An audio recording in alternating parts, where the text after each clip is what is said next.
Welcome to Sports Scope, the most influential sports talk show in the nation.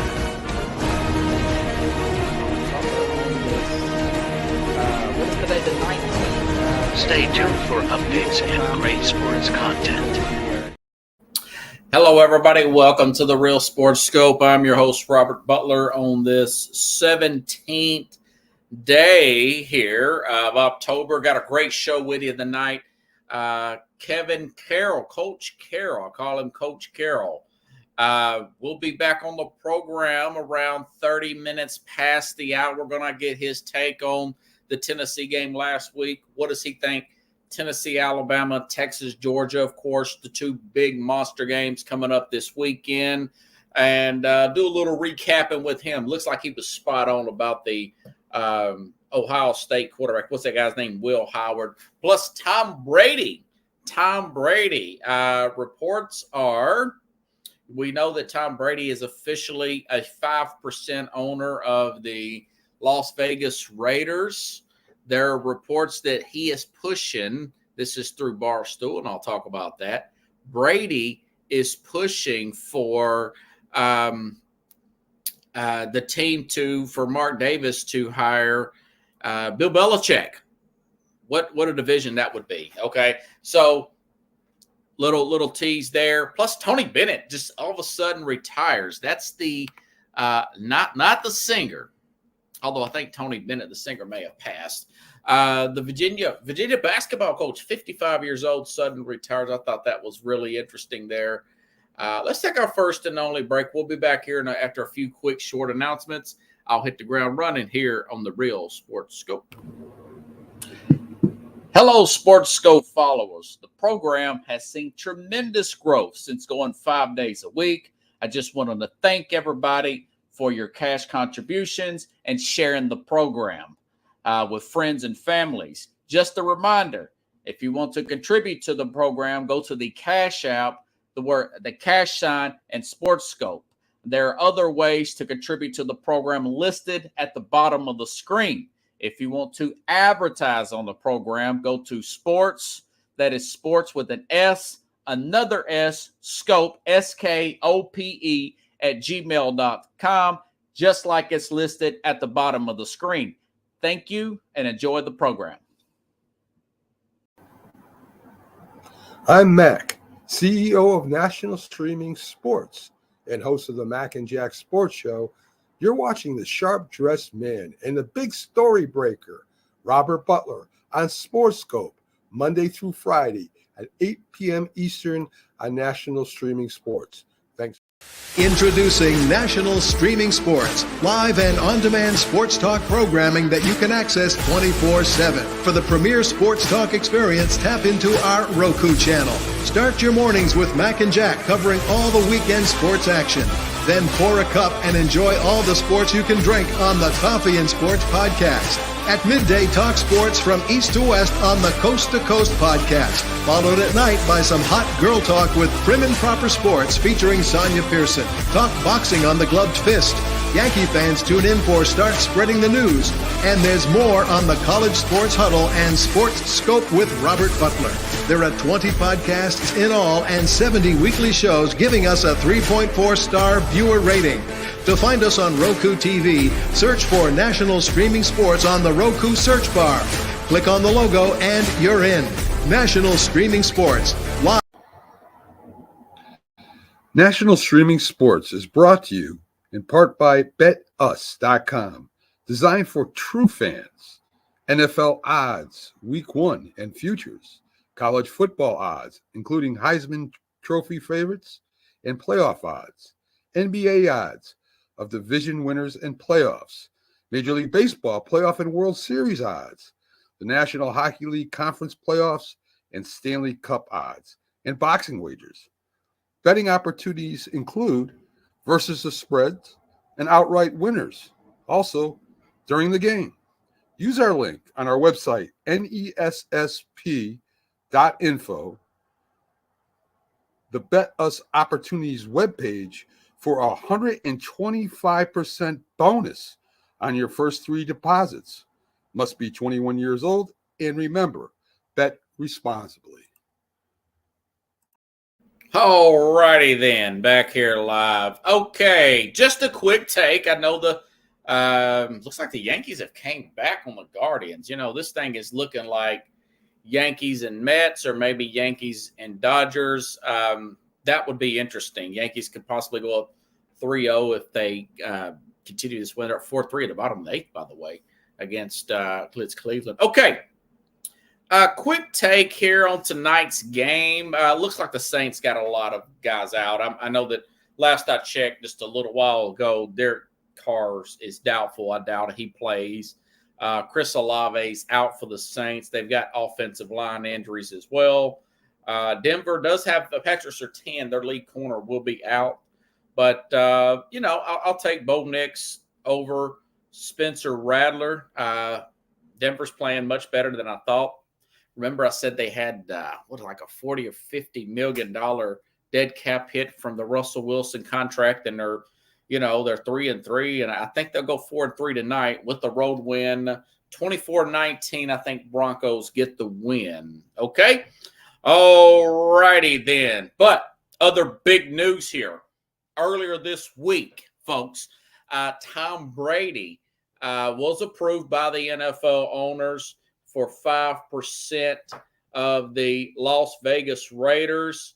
I don't know why that was a big approval issue. I guess because he's a commentator, whatnot. Either way, he's a color guy, whatever you want to call for Fox. But the league, he's got 5% total deal worth $220 million stake, minority stake in the Las Vegas Raiders was approved one day ago, but that's not really the biggest story of the day. This is a rumor from Barstool Sports. I picked it up off of, apparently the New York Post says it has enough weight for the Post to cover it. And this says Tom Brady's first move with the Raiders would be to get Bill Belichick as their head coach, according to Barstool's host. Let me make sure and get this man's name right. Kirk Minihane said on his self-named show, two sources have told him that two higher-ups in the Patriots organization that Tom Brady is pushing for essentially the majority owner be Mark Davis, okay? It would be Mark Davis to go ahead and hire Bill Belichick. Now, of course, this is the first year. This is the first year of Antonio Pierce there being the head coach. Wouldn't really look like a good PR move, but when has Mark Davis ever really cared about what people think other than letting John Gruden go? Remember when he did let John Gruden go, they had their special teams coach get them all the way to the playoffs with Derek Carr. And then, of course, he decided not to go with the special teams coach. He ended up going with Josh McDaniels instead. But my thing is, it wouldn't look good for Pierce, because for them to fire Pierce after this year, you're sending the guy in to compete with Aiden O'Connell and Gardner Minshew as your quarterbacks, and you're going against Justin Herbert and Jim Harbaugh, and then you're also going against, obviously, Andy Reid and Patrick Mahomes. So that's a little bit of a bummer. Now, of course, Pierce, the way I would say it, if I would look at it, if I was Pierce, you still got the rest of that contract. He's going to have to pay it out. Go ahead and pay me not to coach. I would be okay with that. They did beat the Raiders this year. They did beat the Chiefs last year at the Chiefs when the Chiefs needed that win. So he's not a bad coach. He would probably get another opportunity, Antonio Pierce. It's just hard to win with guys like Aiden O'Connell and Gardner Minshew long term. They've already traded Devontae Adams away, and they're paying $15 million. Hey, Patrick, good to see you, buddy. They're already paying $15 million in dead cap money to Adams, as I mentioned the other day on this program. But listen, folks, listen. Bill Belichick, he looks, I played, thank you, Patrick. He looks rejuvenated. I just played a bit from him going in on the Jets owner, Woody Johnson, going back 25 years. He was having fun on the Manning Cast. I was watching other clips online on the X app. I could have downloaded a few, but I just didn't have time to add them into the program. He's enjoying the process of talking football. He's on Inside the NFL. He's doing other podcasts. Anywhere you see, he's popping up everywhere. I do think, and he's dating a woman in her 20s and he's in his 70s. That's what I was telling people the other day. I was telling you all here on the show the other day, a few months ago when we first heard about this. I was thinking about asking a 23-year-old out, and I'm 43, 20 years old. I don't feel so bad when it's 20 years difference versus a Bill Belichick when you got close to 50-year difference there. But anyways, so I think he kind of realizes that he's not going to be the general manager, that he just wants to be the coach. Also, there were reports earlier a couple of weeks ago that the Raiders would potentially be interested in Colorado's Schroeder Sanders in the first round coming up in the 2025 draft here, And if you tie everything together, we know that I've said this on this program. If you don't know, now you're going to know.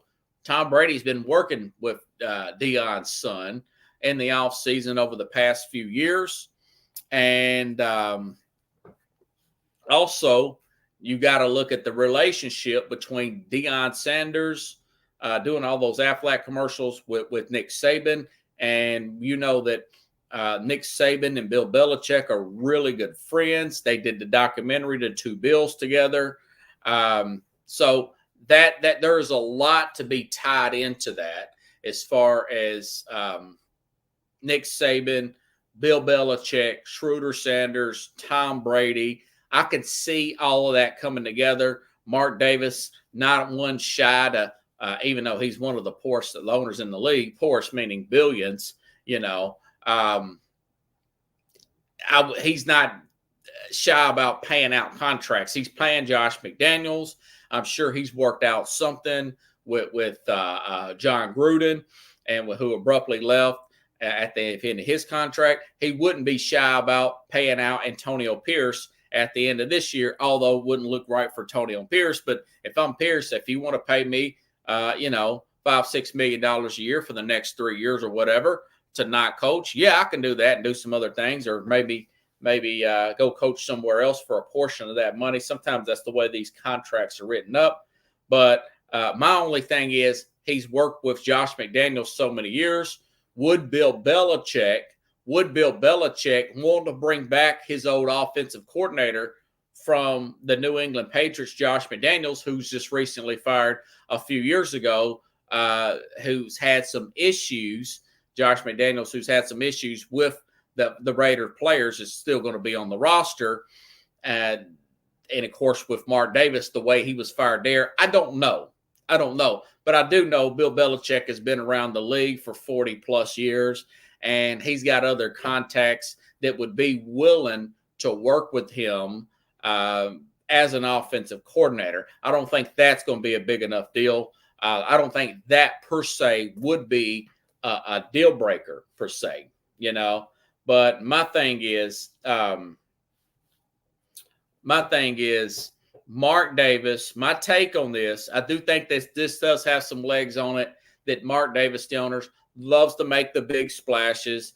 As I mentioned before, he hired John Gruden, who'd been out of the league for years, signed him to this unprecedented 10-year, $100 million contract.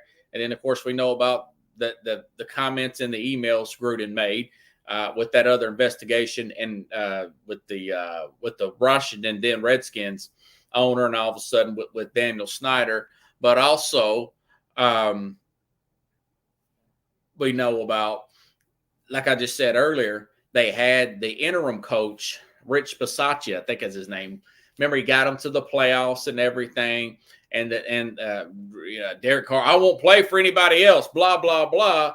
And then, of course, it looked like that they were going to hire this guy, and then they didn't. Then at the time, because he had already turned down a few other jobs, the Josh McDaniels hiring was a splash hire per se. And then, of course, we know what happened there. McDaniels doesn't seem to be head coaching material. So all of it would make sense, and it's crazy enough that he would do it. I'd kind of like to see him do it. But check this out, folks. Check this out.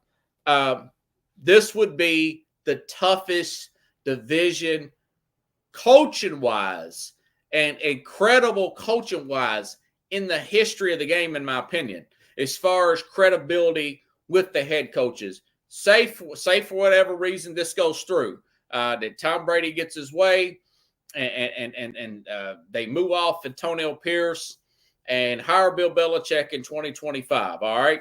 So you would essentially have Bill Belichick with the Raiders, a multiple Super Bowl winner, as the Raiders head coach. You would have Andy Reid, who's won multiple Super Bowls with the Kansas City Chiefs. You would have Super Bowl winner with the Denver Broncos. And, of course, you would have Super Bowl appearance and national championship winner with Jim Harbaugh.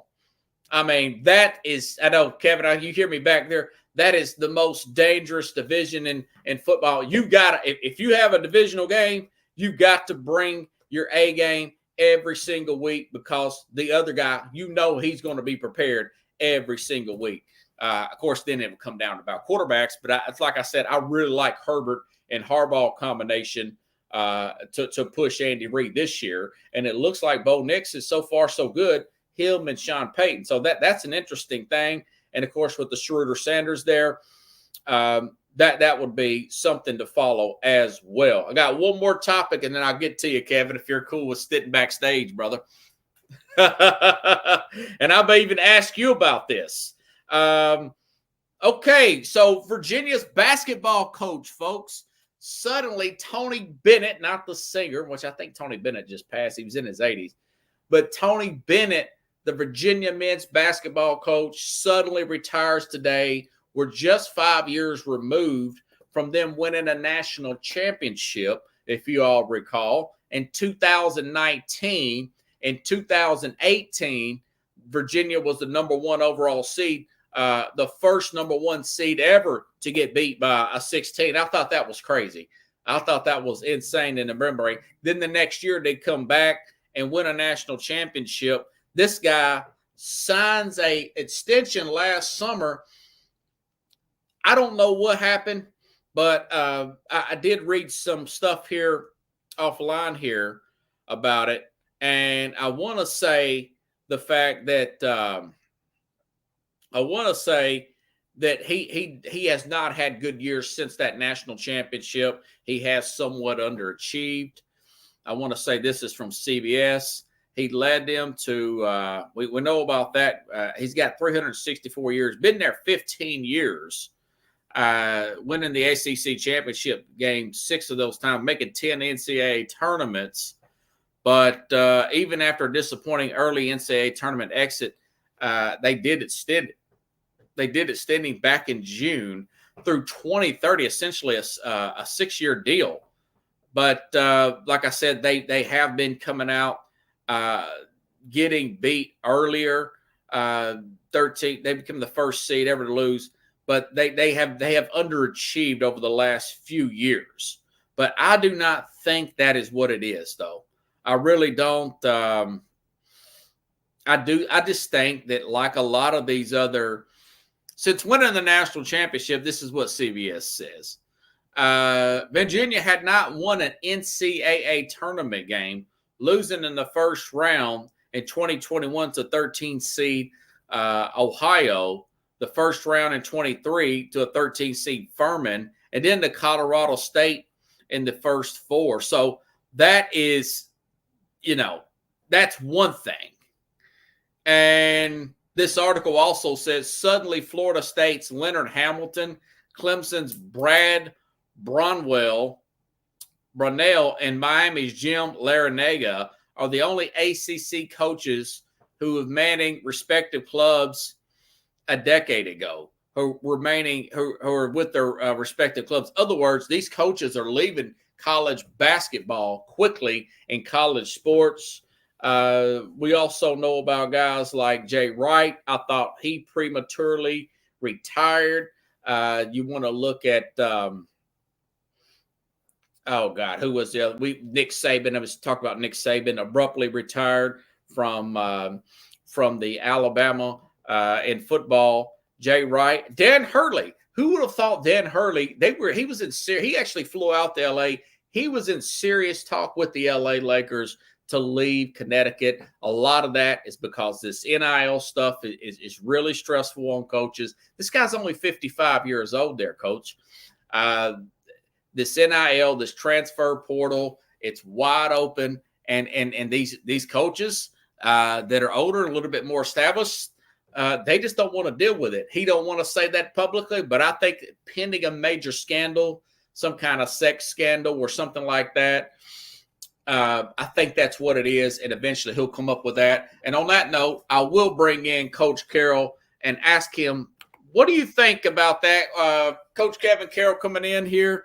What do you think about this Virginia basketball men's coach just abruptly retiring like that? He's only 55, man. I don't know. That's the first I've heard about it. I guess something. There's something going on we don't know about, and he was asked to resign. That's the only thing I can think of. Think maybe it may be a health scare or something, or a scandal? Possibly. I mean, it could be like a whole Urban Meyer situation where he was having health problems, Maybe that's what it was. I don't know. He had been there 15 years. I think, like a lot of these coaches who abruptly leave over the past few years, and I'm sure I'm missing a few. I know the really famous coach from Syracuse. Now, he was older, though. The Syracuse men's basketball coach, he retired. Yeah. Coach K retired. Jay Wright was in his early 60s. Who? Boeheim. Yeah, Jim Boeheim. Yeah. He was a good coach for a long time, though. So. Yeah. I mean, he was getting older, too. I mean, they run a good zone defense. When we was in college, him and Carmelo Anthony won a national championship, if you remember. Yep. Yeah. So I just thought that was an interesting story. That just came out of nowhere. I think Bob Huggins retired, didn't he? I'm not sure. The Cincinnati guy. I know he got into some trouble. I believe so. Yeah, Bob Huggins guy. But a lot of crazy stories, Chief, there. Broke wreck there at the end. Man, I had to bring you back on because it looks like you were spot on in a lot of spots last week, brother. You nailed this Will Howard guy, folded like a cheap suit down the stretch in that Oregon game. What was he thinking sliding like that, man? Yeah, I don't know. I don't know if he thought maybe they had a little more time than they did, or maybe his plan was to slide and then like down the ball real fast. I think it's just a mismanagement of time. I think he got caught up, was nowhere to go with the ball. Yeah. So I think he just kind of got it's sort of like a game awareness sort of deal. He kind of lost where he was in the game, and by the time he realized it was too late, and which kind of is bad because I kind of need to retread a little bit because he was a little better than I gave him credit for. I actually think that's the first game I can honestly say that I've actually watched all the way through with him and what's his name? Smith? Gabriel.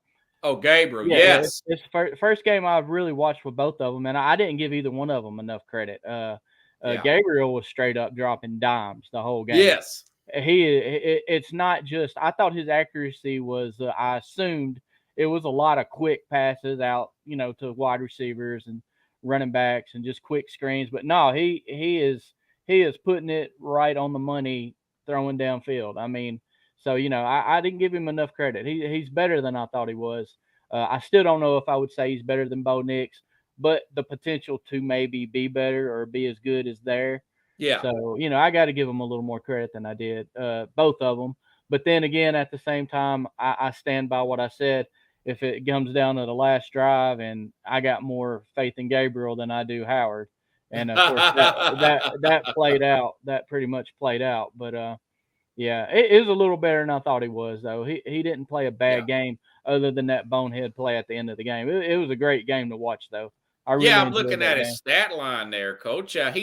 You're right. I mean, 28 of 35, 2 touchdowns, no interceptions. That's how I thought that thing would end, Kevin. You know how crazy it is up there in Eugene, Oregon. It's total pandemonium up there. Oh, yeah. I think if these two play again, Ohio State will probably I love there. He is all that. That receiver up there, what's his name? Jeremiah Smith. 9 catches, 1. That's man-child, ain't he? Yeah, he's good. Yeah. He ain't no joke at all. And it's like I said, we were talking about last week about the rosters. I still think Ohio State has the more talented team. Yes. And when I was talking about ranks, that's what I was talking about, the ranks. Yes. They rank the rosters, and I believe Ohio State is one of the 1, 2, or 3 top ranked roster in college football. So they're very talented. So I mean, it would be tough to beat them again, especially on a neutral field. So yeah, that was my preseason prediction that Oregon would win this one. Ohio State would win the Big Ten championship. They would meet again, and Ohio State they would beat at a neutral field. I mean, I'm really high on them this year. I actually had them beating Georgia for the national championship, but that was in the preseason. Now it don't look like that's going to be the case, but who in the bleep knows, man? Oh, you never know. With this playoff system, it's going to be crazy. I mean, I'm looking forward to it. This is going to be a fun playoff to watch. So yes, What do you think about last week? Where do you rank all these games as far as excitement in college? I thought it was better than the NFL last week. Not every week, but last week particularly. All these overtime games, man. Even that Penn State game was good against USC. Yeah. 9 out of 10 weekends, I prefer college over NFL. I thought you would say that. But I mean, every now and then college does have dud weekends where they're playing mid majors or lower. Austin Peay. Everybody's Alabama. playing. You got more than one team playing those, and there's not like any ranked games really, and those are kind of downer weekends. But the way they got it set up now, though, I mean, you're getting more of the Power 4 or 5s playing each other because there's more teams in each conference, and they got to honor all those conference games, and then they all at least have 1 or 2 out of conference against another Power 5 team. So sorry, dog loves it. Oh my goodness. How do you did you get a chance to watch all these games? I mean, I had to record a bunch of these games because they were all on at the same time, Coach. Oh, I was watching Tennessee and Florida play, and at the same time, not looking at the bottom of my screen because I was recording Oregon and Ohio State. Because I wanted to watch that full game. I didn't want to get updates or anything like that. And for the most part, I was able to get through it without finding out a whole lot. But it's just I've been doing this for so long, so I'm pretty good at doing it. But it's almost impossible not to get a little bit of information, which I did. I knew Oregon had 22 for a long time, and I didn't know what the other score was. But I was and finally I watched the game after that one went off, and I intended on also recorded Colorado and Kansas State. I was going to watch that. But I found out what the score was before I got a chance to watch it. So I was like, well, I'm not even going to bother watching it now. So, but yeah, that was a good game too. But I come down to one play, one no call at the end. Yeah. But I mean, Colorado defense gets a stop there. That we're talking about a Colorado team with just a 1 loss and a big win over K-State, man. Right. That would have been a big win for them. But the problem is Colorado. I mean, K-State is not the cream of that conference. I mean, they're good. They're a good team. But, when Colorado runs into Utah and BYU and BYU is in the Big 12, right? Yeah, I know. They keep changing it, right? Yeah, I think they are. I know Utah is.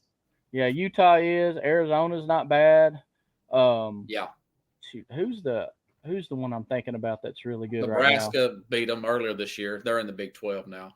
Now there's another team that Iowa State. Iowa State's really They're good. undefeated 6-0. Yeah, Iowa State's not looking bad at all. So I think Yeah. Colorado's going to probably have 4 or 5. They just need to get they got Yeah. 4 wins now. They just need to get 2 more to get a bowl Yeah. game. I mean, Yeah, they're not going to play in the playoff. Yeah, I'm thinking that's what I'm talking about. God, no. I'm thinking they're going to have 5, maybe 6 losses by the time it's all said and done. But we'll see. Them getting to a bowl game will actually be improvement over last year. So it's just not what everybody was trying to tell us. Everybody's like, oh, they're going to be so good this year. They pieced together this offensive line and all this out of the transfer portal. And, basically a bunch of mid-major players. So, I mean, it wasn't what they were hyping it. Hunter's great, and I think Schroeder's going to go really high in the draft, but the rest of them guys, you probably never hear them. Yeah, Hunter's a beast. Hunter's a dog, man. That dude can play both sides of the ball. He could probably go the NFL at either corner or receiver. So I mean, the guy, he might be going to New York possibly, just because it's a sort of like a non-traditional thing, playing both ways. On the field more than any other player. Go to the kind of steal the Heisman away from somebody like somebody did Peyton Manning. So I mean. Oh, with Woodson, yeah. Oh, you're with the Heisman. I thought you were talking about the NFL. No, Heisman. Yeah, he probably will. He'd probably go to New York.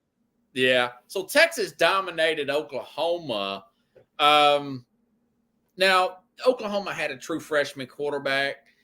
Texas beat Michigan. 18 starters missing from last year. Different coach, everything. Do you get a sense that, and I'm hearing a lot of people really going heavy on Texas over Georgia this weekend. Do you get a sense that maybe Texas is slightly overrated this year? I know they're good, but I don't know if they're as good as being advertised. No, I don't think they're overrated. I think they really are good. At the beginning of the season, they were one of my top ones. I had a feeling they'd be one of the best teams in the SEC, and I think they've shown that. And And the reason is because the same reason you can't say Tennessee's at the top right now is because Tennessee is playing good on one side of the ball, but not the other. Yeah. Where Texas has been consistently good on both sides of the ball all season long, regardless of the opponent. Yeah. And I think Georgia is really close to eliminating themselves from the playoffs. And okay. I don't believe they're going to beat Texas. I don't see Texas beating them like they did Oklahoma, but I think defensively Texas is going to give Georgia problems. Did you know that Georgia is last in rushing offense in the SEC? Dang. They're either they're 13th, so they're second to last. Is there 14 teams? Am I right on that? Okay, I'll have to look and see, man. Yeah, they used to be a big running team, but they started throwing a lot with Todd Monken. Yeah, they're 13th in the SEC, which if it ain't last, it's pretty darn close to last. They're right there at the bottom, and also their defense, which is littered with NFL talent. I mean, they're saying this team is going to have more players drafted out in the NFL than they have the last few seasons from all those other teams that were really good on defense. So they're just not melding. They're not the chemistry's not there because they're giving up a lot like the team they've been in. They're just not playing well. I mean, so those two things right there, not being able to run the ball and their defense lacking. If their defense, if they don't take 3 or 4 big steps up, they're going to get burnt against Texas with those wide receivers Texas has. They have 3 or 4 wide receivers that just burn you. Then they can still run the ball if they need to. So. I mean, I think it's a bad matchup. Plus, they're in Texas or at Austin. It's at Texas. Austin. So, I mean, you don't think this is going to be too much for Texas to play 2 big games in a row like this? I don't think so because Oklahoma didn't take that much out of them. I mean, they hung around for a little bit, and then Texas just kind of separated. So, I mean, I think they'll be fine. I don't think they lost too much in that game.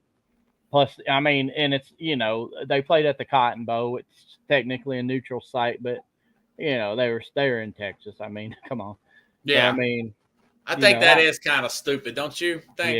Yeah. I think they should do home and away with that rival game. I get it, and I understand. I mean, it's a cool event, because if you look in the crowd, it's like this way is red and then the other way is orange. Orange. So that's kind of cool the way they do that. So it's an exciting game. I watch it every year. Yeah, I do too. It always is. It's usually a lot better than it was this year.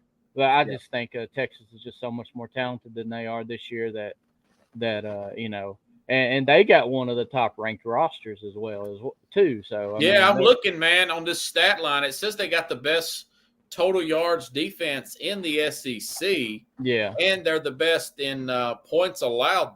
6.3 points a game. Maybe this is their year, you know? Yeah. First year in the SEC, and they come out like gangbusters. After last season, I knew they were going to come into this next season pretty good because they had some good returning players, and plus Ewers came back, which is good for them. So, I mean, I had a feeling they were going to compete. They were a definite playoff team for me, and possible top 1 or 2 seed. So, I mean, I thought they had a really good chance to win the SEC.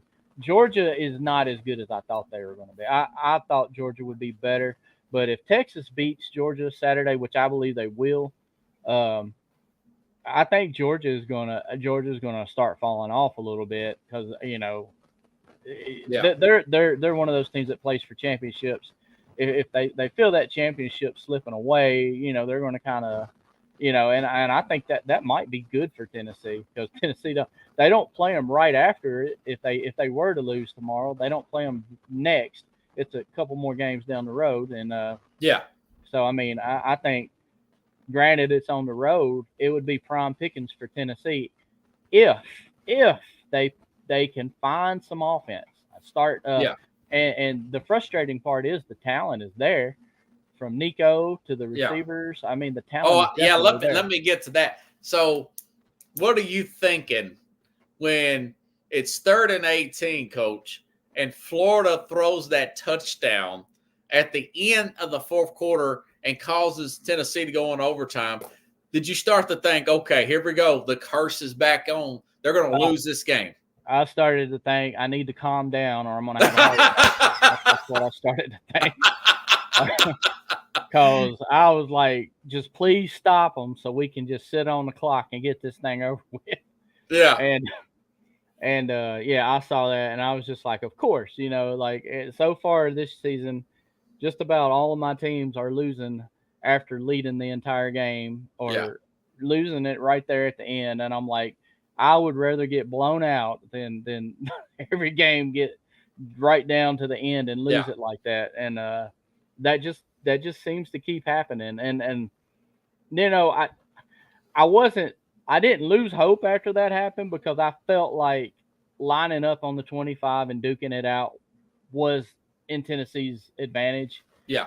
The way we can run the ball and all that good stuff. So, I mean, I was still pretty confident we would win. It's just, you know, just the chance that something fluky could happen and then they end up losing, you know, it's just, but hey, they held on, they won the game. So I will never, ever, ever complain over a win against Florida. I don't care how bad it is or how close it is. If we beat Florida, I'm happy. It doesn't matter how bad they beat them. You just got to beat Florida. So yeah, and you're a wagered person like myself. That's the second time that in the last 2 years, I've taken Florida and the points, and I've won 3 games off of that and different wagers because Tennessee sees that Florida jersey no matter how good they're playing. I was joking with a guy at work. I said, man, you can put a bunch of peewee kids out here at 8 years old. You put a Florida jersey on in a fully loaded Tennessee team, and that game you're hanging on by threads. Yeah, for sure. And this is exactly why I do not gamble on sports. I do not do it. The most I'll do is DraftKings or FanDuel, where you do that DraftKings. Do the weekly fantasy thing. That's fun, ain't it? I do that, but that's as far as I go with it. I do not drop. Okay, this team's going to beat this team because I'm an underdog person at heart anyway. Yeah. So I want the underdogs to win most of the time, unless it's my team. Then I want my team to win, of course. But I don't bet. I want to keep my sports pure so I can just enjoy it and not. I'm already enough of a wreck when it comes to the Vols as it is. If I have money on it, then it's going to be even worse. I was betting against Tennessee because at one point FanDuel had Tennessee as 16.5-point favorites. And I brought this stat up to Carlos last Friday after I did a show with you, that the last time Tennessee beat Florida by 17 points was 1992. That was Steve Spurrier's third year. He had a big turnover of players there. I didn't see it happening, man. Yeah, the only way the spread is like that is if Tennessee's offense is clicking, which it was not. So, I mean, yeah, that was just too much. You know, their offense wasn't clicking enough to beat them that bad, and it just didn't happen. So I had a feeling it was going to be close because I hadn't seen our offense do what I expected it to do the last few weeks. So, I mean, and it's Florida, and, you know, some stuff is going to happen. So, yeah. Because we're better than Florida. I mean, once again, better than Florida. Even struggling on offense, we're still better than Florida. But but boy, Florida. They almost took it, man. Yeah, they did. They're raising Kane over Napier right now. They want him out. They want him out of there so freaking bad. That's their third loss of the season. Yeah, he's keeping that seat warm for you know who. Lane Kiffin. Yeah, I'm telling you, man. I can see it, dude. I can see it right in front of me. I'm going to play that back on the show if that comes to fruition. That would be a good hire, and I think Kiffin will leave this time because he just lost LSU game. I told you that was going to be a good game. That one went in overtime too. Yeah, it was, and I said I thought LSU would beat them. I figured it'd be close, but LSU being at night and LSU and with those fans and everything, I just they're hard to beat there, man, and they're not a bad team. So I figured it was going to happen. What do you think? Okay, I was looking at Tennessee, Alabama, and Tennessee had a 20-7 lead at halftime last year at Tuscaloosa. Yeah. I really like Tennessee's chances against Alabama Saturday, man. The more I think about it, what do you think about that game? I'm halfway there on that game. I believe the defense is playing well enough to win. Yeah. I believe the offense is got to find a little bit more than what they've been doing the last few weeks. And what I mean by that is I don't think we keep Bama under 20 like we have everybody else. I think we're going to have to score 20, 31, 28, somewhere around there in order to win this game. 27 would be my minimum. So, we're going to have to find a little bit of offense, even if it's off of special teams or a pick six or something. I mean, just find, a little bit extra points, a few extra points, and they can beat them. Like I said, I'm at like 31-21 or something like that, or 28-21, somewhere in that ballpark. If they can score around that area, I believe they can beat them, because I like the way they match up with them defensively. I think they're gonna shut their run down. Alabama's they're not running the ball like they did with Saban. I mean, it's just not the same. They still got players. They can still run it, just not as well. And Tennessee's run defense is really good. It sucks that Peely went down at linebacker and he's out for the year. No. Yeah, but T. Lander and Arian Carter, they stepped in and played wonderful. They played great. I mean, it was like they did not miss a beat. Two young guys that are getting ready to come up once Peely graduated anyway. They're getting that game experience right now, and they are already good enough to basically they filled in the shoes just like and they're both a little quicker than he is, so they're a little better in the pass coverage. So that kind of helps in a way. So I mean, I think they're going to shut the run down and then put it all on Milroe. And the biggest thing is don't let him run all over the place. If you can contain him, just contain him a little bit. Yeah, and make him throw it every time. Then I mean, you should be fine. Make them one-dimensional is basically what you're going to have to do. I think they're going to get some points. I mean, they got playmakers. They're going to make some plays. So, But I like our chances. I like our chances. It's just it's just the offense is going to have to click a little bit. I mean, hey, Nico could come out this week and just absolutely let loose and we see the Nico that we've been expecting. If that happens, then Tennessee can win by 2 scores. But I'll believe that when it happens. Yeah. He's got We'll to be do it first. frustrated every time he would get a big run in the Florida game. It'd be another flag. Yeah, that's another problem. Like it's like every time we had a big play, it seemed like there'd be a flag and it would come back, and then with him in that game though, he was just missing. He was just missing too much. I mean, Yeah. passes that we know he can hit, he was overthrowing them, and even some of the short ones, he just was off target. I don't know if he was flustered or what's the case. I mean, like I said, he's a redshirt freshman, so not as an excuse. It's just that's just the way it is. It might take him a little while. Maybe he shows up this week, like I said, and we start seeing the guy we thought we were going to see earlier. So yeah, I'm trying to think if he had a turnover last week. Yeah, he did have an interception. He had a fumble.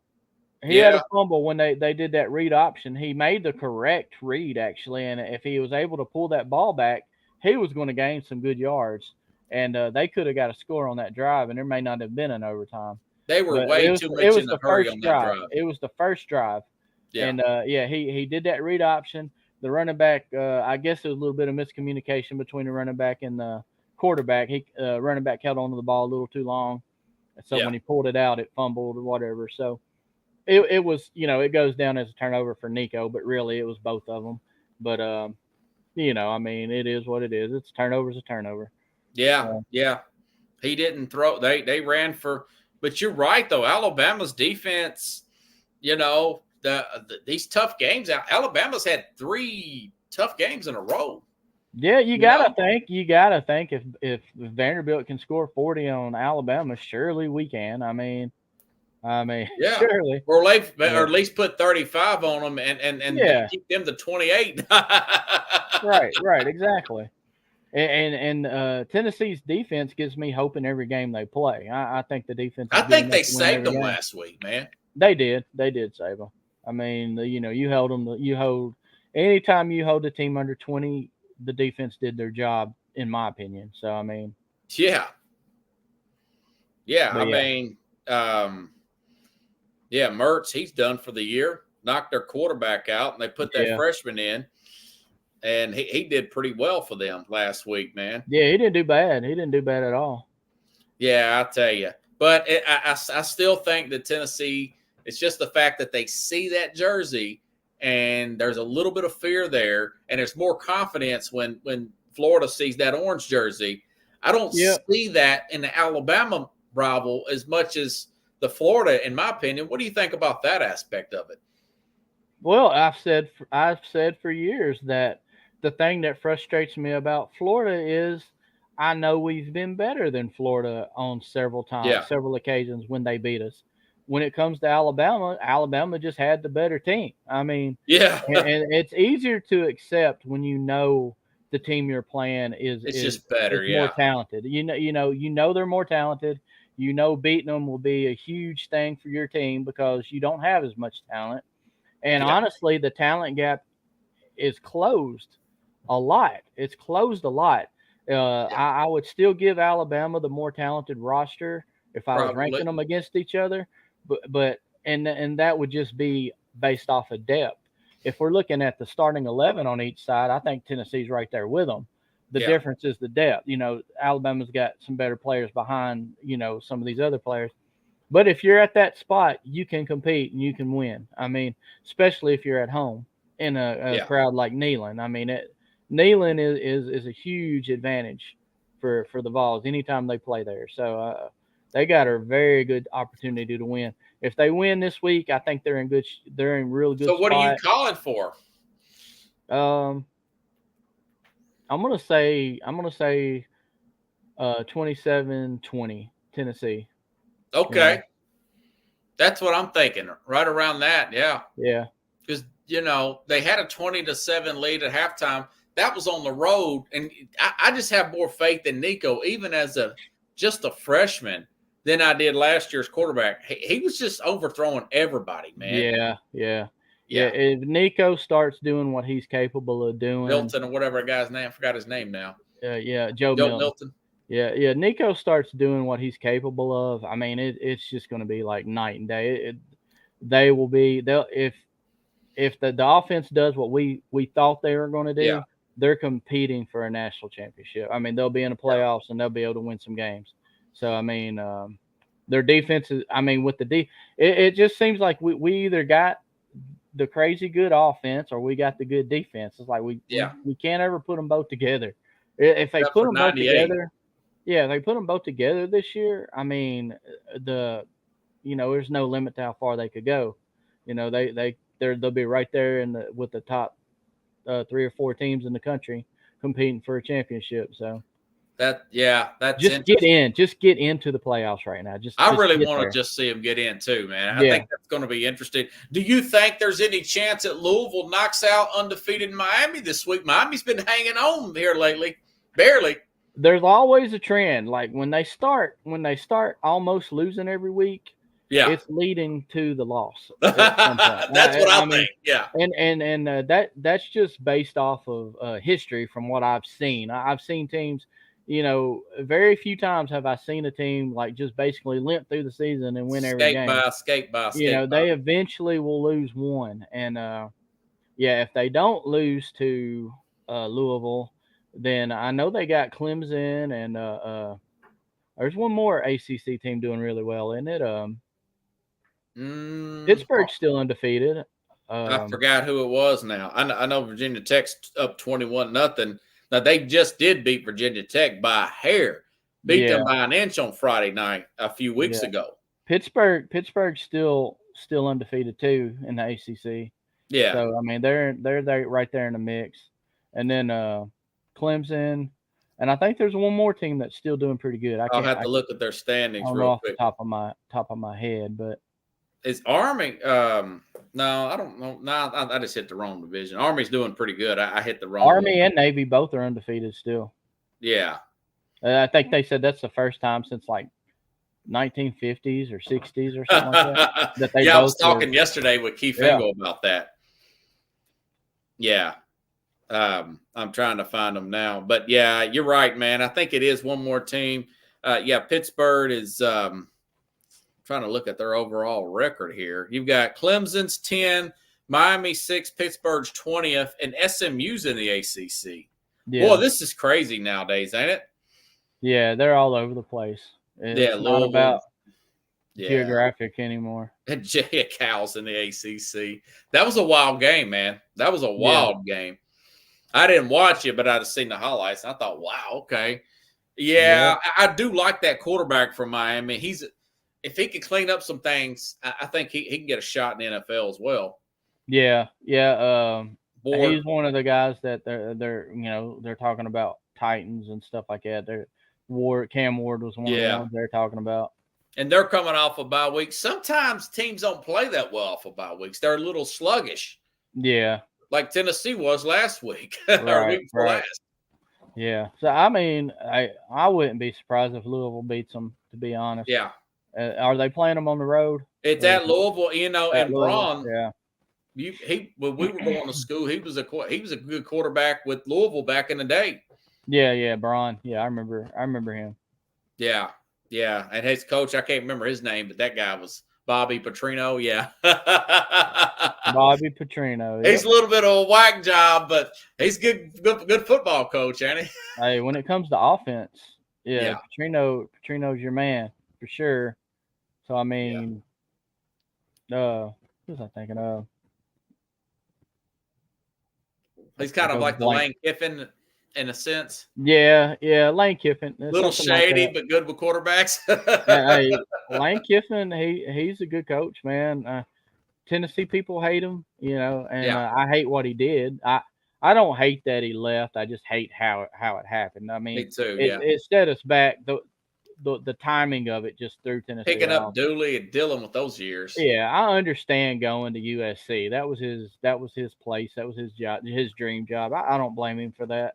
it's just like right there, right before all our recruits signed. I mean, come on, man. And Tennessee Yeah. had no shot to get any better coach than Yeah. Dooley. Then you got Orgeron going with him, talking about if you ain't signed yet, don't report the classes, this and that. Like, come and on, he man. stole a lot of their players. And Tennessee was recruiting really well when that happened. They were. It backfired on him. I mean, the truth of the matter, he was doing better at Tennessee than he did at USC. He was hanging on too tight at USC.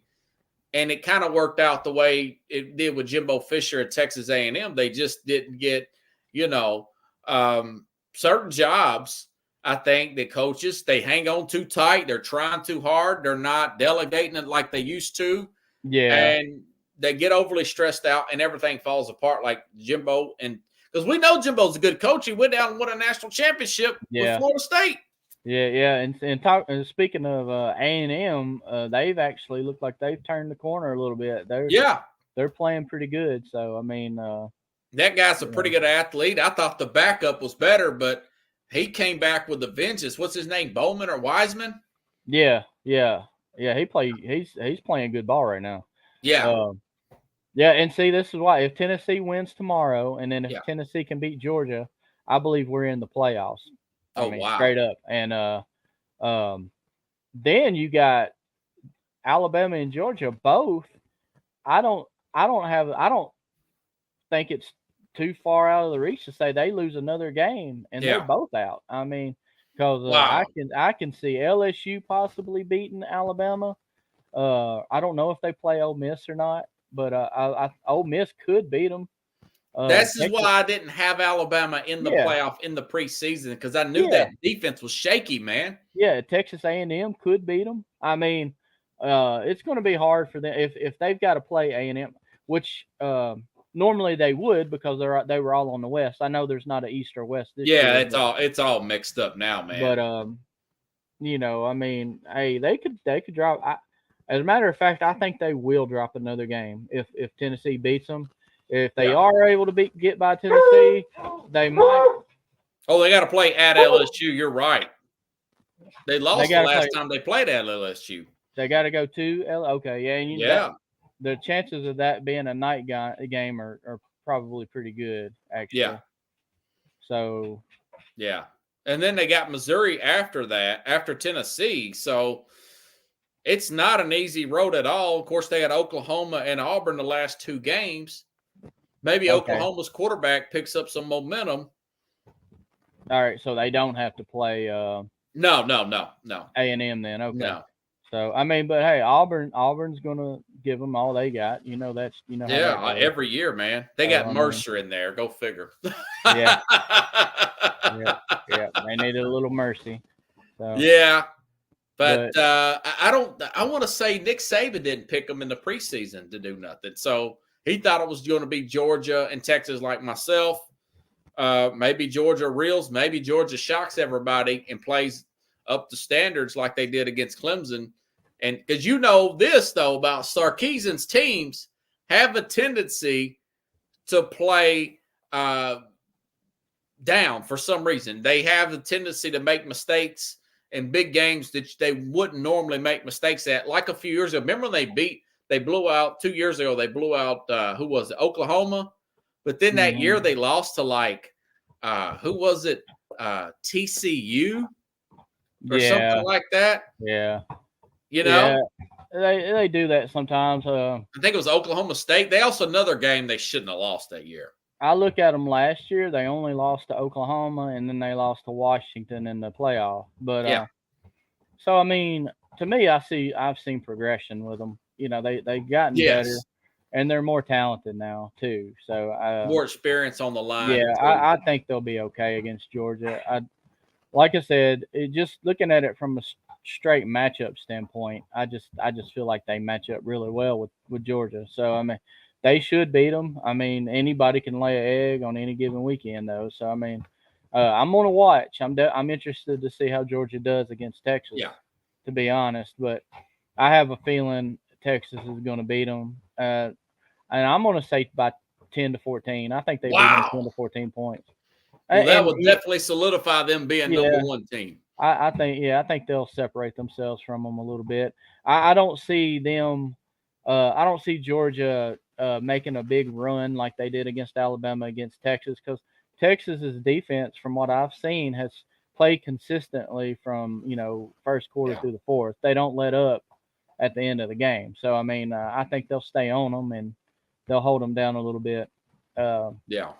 Yeah, 10-14 would be my guess. Wow. What they beat them, and and if that does happen, come up when Tennessee goes down there, their spirits are going to be down a little bit. I mean, if they lose, Well, I've been wanting Tennessee to get revenge on them for a long if time. they lose Saturday and then Tennessee goes down there and beats them in Athens in a few weeks, Yeah, they won't make it. yeah, they're gone. They're out of the playoffs. I Yeah. mean, they're not going to the playoffs.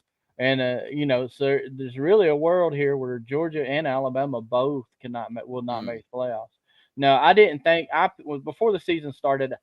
I didn't think Bama was going to get in. Me I neither. did think Georgia was going to get Yes. in. I thought Georgia would get in, but like I said, they haven't got their receivers. They're weak at wide receiver, I Yeah. believe, and that has kind of held them back a little bit. And their running game should be better than what it is. I mean, ranked 13th in the conference is pretty bad. I like I said, they can usually run the ball, and that's usually their bread and butter. But Boy, now, Brock Bowers was a really big loss for them. yeah, he was. Brock Bowers was Yeah. outstanding. He's doing well player. with the Raiders. Even Yeah, though he's they're not good. playing. He's playing I well. swear, I wish he had a quarterback. I wish he really Yeah. had a good quarterback. And the mock drafts, they all had him going early on. They all had him going to the Bengals, and Yes. I'm sitting there thinking, oh, if Joe Burrow gets Brock Bowers, I'm like, I saw a lot of them. Yeah. I could see them going to the Super Bowl just Yeah. off of that, based off that alone. With Higgins, Chase, and Bowers, come on now, Yeah. that would have been hard to deal with. But Maybe yeah. Schroeder Sanders will be throwing to him next year. With yeah. Bill Belichick being the coach. Right. Yeah. Are you really big on Sanders in the NFL though? Well, I tell you what, he's looked good these last few weeks, man. I watched all of that Kansas State game. I think he's a good player with good like he's accurate and everything, but I mean he's small, man. The dude he's not big at all. I just don't know. I wouldn't want my team to draft him. I mean, I don't want the Titans to draft him. This but, doesn't feel like a big time quarterback draft, anyways. It don't. It really don't. Wait a couple years, Titans fans, and try to get Arch Manning. Somebody, man. Yeah. It's just it's hopeless as a Titans fan right now. I'm looking at it right now, and I honestly don't even see where to go. Honestly, this year or next. Yeah, I hear you. I hear you. I mean, what do we do? Completely tank this year? Yeah, trying to get the Georgia year? quarterback or Quinn Ewers. Yeah, I mean, I'm not that high on Ewers as an NFL pro. I don't know how on any of these guys. Maybe Cam I'm not Ward, either. But I would say Ewers if I thought he could stay healthy, but he hasn't shown that he can. So the whole time he's been banged up. Yeah, he has. And Cam Ward, I see some things I like there, but then again, I'm like, I don't know. It's just hard. Then again, I didn't think Jalen Daniels was going to be a good pro. I thought he I was wasn't sure. I was kind of, my jury was kind of out with me on him. I was interested to see how he did. It's just like the hardest thing, in my opinion, in sports to do is to get a quarterback from college to the NFL. Yeah. And that is good. That is going to be successful in the NFL because they can have all of the talent and all the skills and the best arm, the athletic, everything, and still not be able to play quarterback in the NFL. It's just it's hard thing to do. To me, it's the hardest position in all the sports is to be a good NFL quarterback consistently, not just have one good year and then fall off like most of them do, but be a good quarterback for 10 years. And that's why they make the money they do. And honestly, a lot of them are making money they shouldn't be making because they think they're good. And I'm like, yeah. It's how quick they get rid of the ball on a consistent basis. And I don't know, the way these offenses now, they do a lot of read option, but I'm way over, brother. All right, man. Yeah. Well, we'll, so what is your score here? Just throw one out there, 27-16 or something like that. For Georgia, Texas. Texas. I'm going to say I'm going to say Texas 28-17. Okay. I'm gonna That's go 11 points. Yeah, 28-17. Okay. I'll give mine tomorrow then. And that's food for thought. Looking at some of these stats, you're right. Texas is a lot better than I thought they were statistically. So we'll see, though. We'll see. I know Stark's teams have a way of laying eggs sometimes. They come in there feeling themselves. They won a national championship. Here's their opportunity. So I mean, that's true. See you, buddy. Appreciate have a good one, man. Appreciate All right, it. man. All right, everybody. I will see you tomorrow with the Mad New Yorker Friday. I'll be picking these games. And have a good night, everybody. I'll see you tomorrow, same time, same place here on the Real Sports Scope.